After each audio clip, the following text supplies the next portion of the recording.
सादर नमस्कार, सादर जय जिनेंद्र। क्षमा न्यूज चैनल कहीं भी कभी भी सही और सकारात्मक समाचारों के लिए देखना और सुनना न भूलें। साथ में आपसे विनम्र निवेदन है कि यदि आपने इस चैनल को सब्सक्राइब नहीं किया है तो कृपया अवश्य कीजिए और शेयर और लाइक करना ना भूलें। पूज्य जैन आचार्य श्री विमर्श सागर जी महाराज ने सरधना में कहा कि लोग साधुओं को भी पूछते हैं कि महाराज जी 13 पंथी हैं या 20 पंथी, कब क्यों और कैसे बना 13 और 20 पंथ। साथ में सुनिए क्या है जिनागम पंथ पूज्य जैन आचार्य विमर्श सागर जी महाराज से। समय भोग भूमि का अंत हुआ, कर्म भूमि प्रारंभ हुई। प्रथम तीर्थंकर आदिनाथ भगवान को कैवल्य की प्राप्ति हुई और भगवान की दिव्य ध्वनि समो शरण में खिरना प्रारंभ हुई। उस समय समस्त तीन गति के जीवों के लिए भगवान की दिव्य ध्वनि में श्रवण धर्म और श्रावक धर्म आया, जिसे श्रवण मार्ग और श्रावक मार्ग कहते हैं। वास्तव में भगवान की जो दिव्य ध्वनि है वही जिनवाणी है। भगवान की दिव्य ध्वनि को क्या कहते हैं? जिनवाणी कहते हैं, जिनागम कहते हैं, जिन श्रुत कहते हैं, जिन प्रवचन कहते हैं। तो इस प्रकार से हमारे लिए समो शरण में क्या प्राप्त हुआ? जिनवाणी प्राप्त हुई, जिनागम प्राप्त हुआ। और जिनागम में जो पंथ यानी मार्ग, पंथ यानी मार्ग, श्रवण मार्ग और श्रावक मार्ग, इसका जो प्रतिपादन हुआ वही प्रथम तीर्थंकर आदिनाथ भगवान के काल से ही जिनागम पंथ प्रचलित हो गया, यानी प्रवर्तित हो गया। और ये जिनागम पंथ अनादि से है, अनंत काल तक ज्यों का त्यों रहेगा। क्योंकि जिनेंद्रियों की दिव्य ध्वनि में, जिनेंद्रियों की वाणी में जो श्रवण मार्ग और साधु श्रावक का मार्ग है वह तो जैसा है वैसा ही है, ना अन्य है ना अन्य प्रकार से है। इस प्रकार से नमन भैया, ये जिनागम पंथ तो अनादि से है और अनंत काल तक रहेगा। तीर्थंकरों की काल परंपरा तक ऐसे ही चलता रहा, शुद्ध केवलियों के काल में भी ऐसे ही चलता रहा। तब तक किसी प्रकार का कोई भी जिनेंद्र भगवान के द्वारा बताए हुए मार्ग में पंथों का बंटवारा नहीं था। सब एकमात्र जिनागम में आए हुए, शास्त्रों में आए हुए मार्ग पर ही चल रहे थे।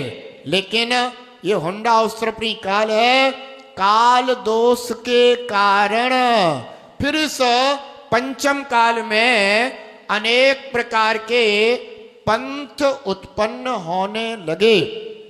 चंद्रगुप्त जो मौर्य एक मुकुटबद्ध राजा हुआ, अंतिम मुकुटबद्ध राजा हुआ, उन्होंने भद्रबाहु स्वामी से निर्ग्रंथ जिन दीक्षा अंगीकार की, मुनि दशा को धारण करके उन्होंने आचार्य भद्रबाहु स्वामी की उत्तम समाधि कराई। उन्होंने 16 स्वप्न देखे। उन 16 स्वप्नों में एक स्वप्न देखा जिसमें उन्होंने पूर्ण चंद्रमा में छोटे छोटे अनेक छिद्र देखे।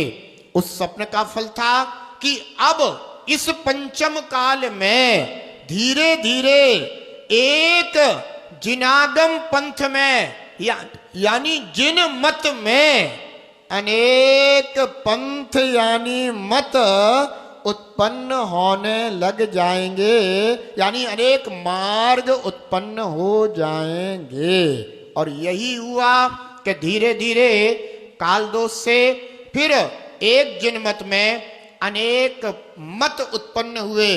पहले दिगंबर श्वेतांबर हुआ, फिर धीरे धीरे पंडित बनारसी दास ने 13 पंथ स्थापित कर दिया। फिर यह 20 पंथ किस प्रकार से कहलाने लगा ये आज तक किसी को पता ही नहीं है। तो फिर 13 पंथ 20 पंथ हो गए।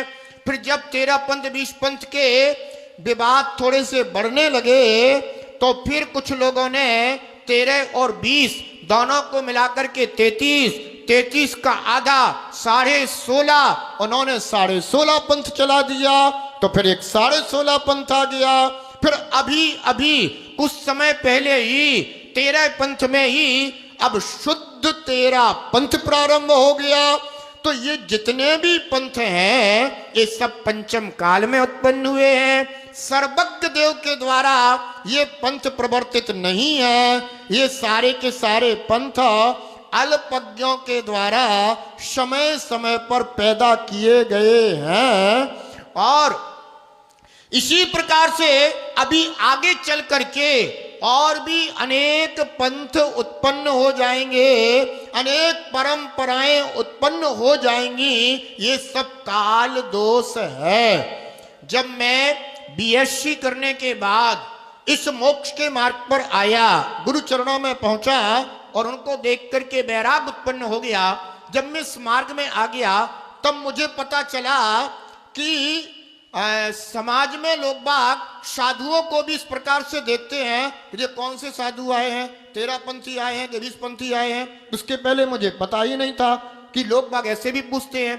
तो मैं एक जगह पर गया तो वो वहां पर समाज के लोग चर्चा कर रहे थे कि भैया 13 पंथी महाराज आए कि 20 पंथी महाराज आए हैं। तो मैंने मन में सोचा कि मैं तो शिव पंथी यानी मोक्ष के मार्ग पे चलने वाला साधु बना हूं, ना तो मैं 13 पंथी हूं ना मैं 20 पंथी हूं, मैं तो जिनेंद्र भगवान के मार्ग पे चलने वाला साधु हूं।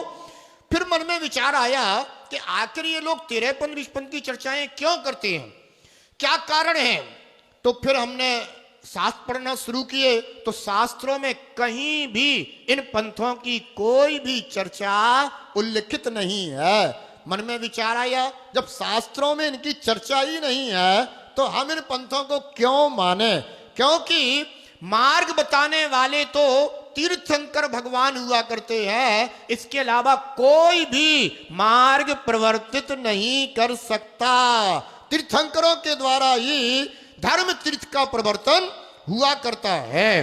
फिर मेरे मन में विचार आया कि अपन को ना 13 पंथ, ना 20 पंथ, ना शुद्ध 13 पंथ, ना 16.5 पंथ, न जाने कितने प्रकार के पंथ यहाँ पर चल रहे हैं, आगे भी चलते रहेंगे। हमें तो सीधा सीधा समोत्सरण सभा में भगवान की दिव्य ध्वनि यानी जिनागम में जो पंथ यानी मार्ग आया है, हमें तो उसी मार्ग का पालन करना है। इसलिए हमने फिर उसी, क्योंकि प्रवचन सार जी आदि ग्रंथों में आचार्य कुंद कुंद देव ने बार बार कहा है कि साधु को आगम मार्गी होना चाहिए, आगम को पढ़ करके साधु को अपना मार्ग प्रशस्त करना चाहिए। तो फिर हमने जिनागम पंथ जयवंत हो इसका उद्घोष करना शुरू किया और समस्त भव्य आत्माओं को बताते हैं कि आपको जिनेंद्र भगवान की वाणी में आए हुए मार्ग की श्रद्धा करना चाहिए, क्योंकि वही अनादि से है, आज भी है और अनंत काल तक वह रहेगा। और वर्तमान में जितने भी पंथ प्रचलित हुए हैं ये तो अभी पंचम काल का अंत होते ही सब समाप्त हो जाएंगे। इनका किसी का भी नाम भगवान की वाणी में आने वाला नहीं है, क्योंकि भगवान तो एक ही मार्ग बताते हैं। वो श्रावकों को, ग्रस्तों को, साधुओं को बांटने का मार्ग नहीं बताते कि वो कहें कि ये 13 पंथ मार्ग है, ये 20 पंथ मार्ग है। ये तो लोगों ने चला दिए। और आप विचार करो, अगर आज कोई ये कहे कि हम 13 पंथी हैं तो वो है पता बामुश्किल 300-400 साल पुराना कहलाएगा, क्योंकि जब बनारसी दास हुए तब इस पंथ का उदय हुआ। तो हमारा जैन धर्म कितना प्राचीन रह जाएगा, फिर 300-400 साल पुराना रह जाएगा। जबकि है कब से, अनादि से। कब तक रहेगा, अनंत काल तक रहेगा। इसलिए जैन समाज बुद्धिमान समाज है, पढ़ी लिखी समाज है। हमें अपने विषय में विचार करना चाहिए। हमें इस तरह से इन पंथों के मार्ग पर चल करके अपने जैन धर्म की हानि नहीं करना चाहिए। हमें समाज को बांटने में विश्वास नहीं करना, हमें समाज को अखंड बनाने में विश्वास करना चाहिए। इसलिए, और है पता नमन भैया, कुछ लोग ये सोचते हैं कि आचार्य सिंह ने एक नया पंथ चला दिया, क्योंकि वो भ्रमित हैं। अब भ्रमित लोगों को तो कभी समाधान नहीं दे सकते। नया पंथ तो तब चलता है जब उसके कोई नए नियम होते हैं।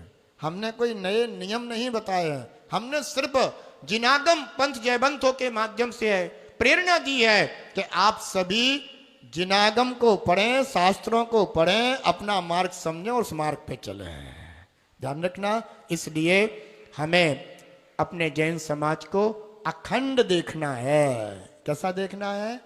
अखंड देखना है। आज अगर अपन जिनागम पंथ का उद्घोष करते रहेंगे तो आगामी आने वाली पीढ़ी एक जिनेंद्र भगवान के द्वारा बताए हुए मार्ग पर एक साथ खड़ी होगी, समाज अखंडित रहेगी, तो धर्म भी हमारा आगे बड़े ही कुशलता के साथ परिवर्तित होता रहेगा।